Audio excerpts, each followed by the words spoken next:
اینترنت کاری آنهایی را که میخواهند خیلی زود و ساده ستاره شوند به حد آسان کرده است. لیدی گاگا خواننده بلجب آمریکایی برای معروفیتش 70% باید از اینترنت سپاسگزار باشد.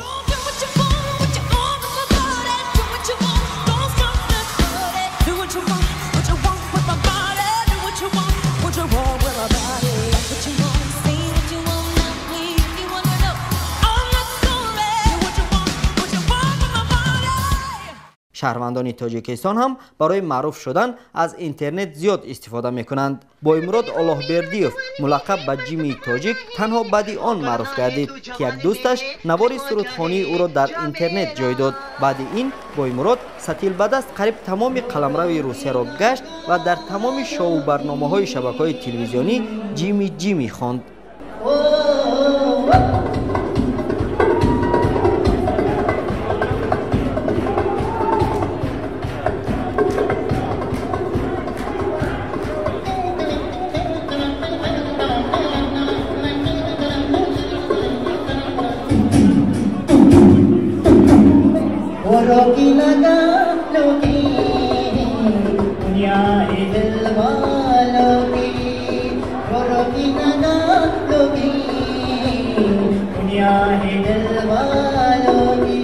اما بعضی هایی که مثل جیمی تاجیک هنر ستیل را دایره کردن و با صدای خود سرود خواندن را ندارند، راه دیگر را پیدا کردند.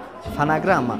حالا اینترنت مالامال چنین ثبت هاست، اما برای رده‌بندی امروز تنها نوارهای انتخاب شدند که قهرمان ها یا با هنرانه این کار را انجام دادند یا تماما به هنرانه.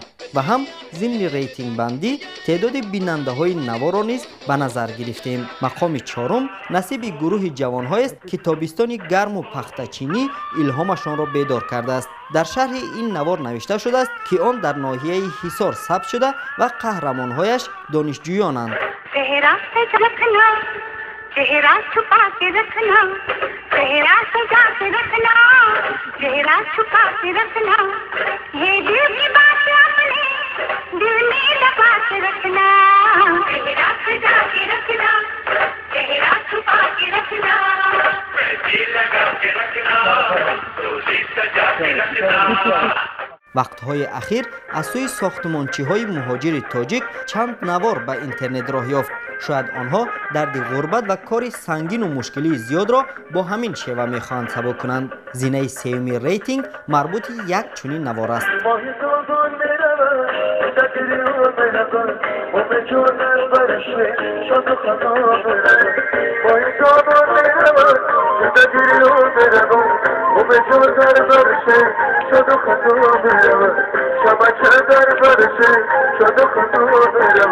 اگر در این ثبت عمل قهرمان‌ها یک نوع به پارودیا مانند است و هم نواربرداری آن مهارت چندان نشان نداده، اما در ویدیوی دیگر اشتراکچیان خیلی جدی‌اند. از این لحاظ هم آن در مقام دوم نشسته است.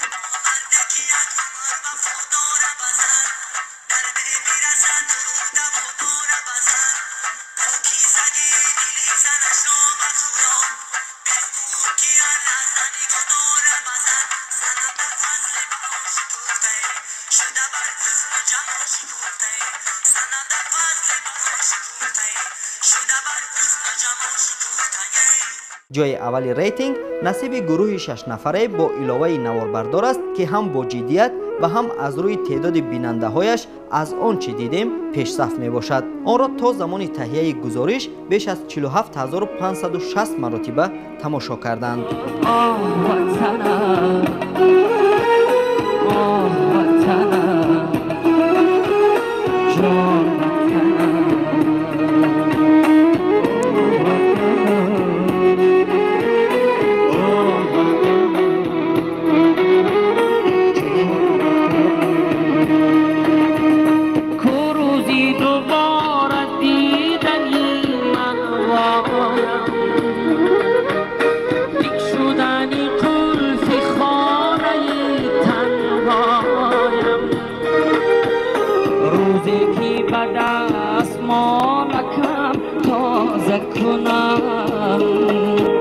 روزی که به دست مالکم تازه کنم